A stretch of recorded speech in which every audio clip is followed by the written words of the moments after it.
Səhlənkarlıq və ağırlaşma. Adi adamlar bunların fərqini bilmir. Bunlar nə ilə fərqlənir bu terminlər və tibbdə səhlənkarlıq nədir və ağırlaşma nədir? Ümumiyyətlə götürsək, bütün cərrahlarda fərqi yoxdur.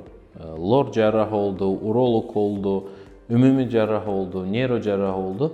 Bütün əməliyyat eləyən həkimlərdə ağırlaşma olur. Ağırlaşma nə deməkdir?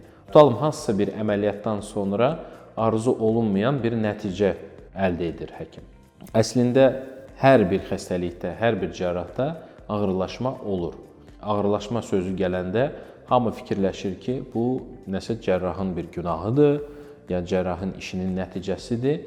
Xeyr, bu məsələ belə deyil və ümumi biz tədqiqatlara baxsaq, yəni protokollara, yəni heç Azərbaycanı götürməsək, bütün dünyanı götürsək, bütün ağırlaşmalar hal-hazırda statistikada, protokollarda hamısı yazılıbdır və onların təxminən faizi də yazılıb ki, tutalım hansısa bir əməliyyat var və bu əməliyyatdan sonra tutalım qanaxma riski 5%-dir.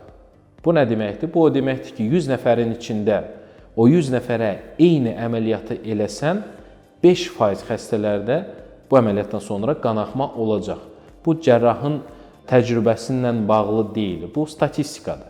Başqa bir termin də var, səhlənkarlıq. Səhlənkarlıq nə deməkdir? Əgər tutalım xəstədə, indicə danışdığımız o 5% xəstədə, 5 dənə xəstədə qanaxma baş verirsə və həkim lazım olan və vaxtında lazım olan tədbirlər görmürsə və bunun nəticəsində xəstə hansısa daha bir ağırlaşma əldə edirsə, buna səhlənkarlıq deyirlər. Əsas məsələ budur ki, yəni ağırlaşma ola bilər bütün həkimlərdə və xəstədən asılı olmayaraq, yəni ki, tutalım əməliyyata gəlir, belə deyim, ideal bir vəziyyətdə bir xəstə, ideal yəni nəyə deyirəm? Xəstədə yanaşı xəstəliklər yoxdur və xəstəlik tutalım hansısa çox erkən mərhələdə tutulubdur.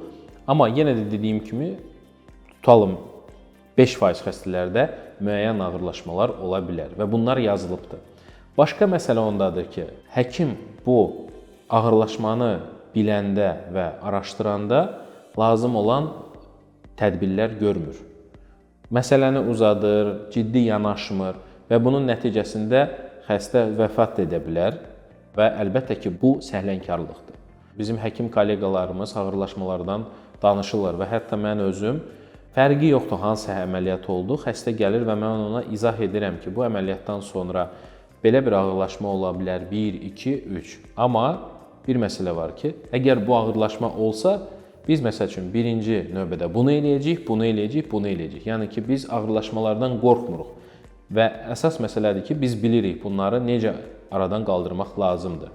Və mənim də tövsiyəm ondan ibarətdir ki, əgər sizə fərqi yoxdur, uroloji ya başqa bir əməliyyat planlaşdırırsa, mütləq bu mövzunu həkimlə danışmalısınız. Əgər həkim sizə deyirsə, hər şey super olacaq, yəni bu biraz, necə deyim, ən təcrübəli, mən həyatımda görməmişəm ki, ən təcrübəli həkimlər, hansı ki minlərlə əməliyyat eləyiblər, belə bir söz işlətsinlər. Və əgər həkim deyirsə, onun ağırlaşması olmayıb, heç vaxt tutalım, buna da biraz kritika ilə yanaşmaq lazımdır. Çünki, yenə dediyim kimi, ağırlaşma o həkimdə olmur, hansı ki əməliyyat eləmir.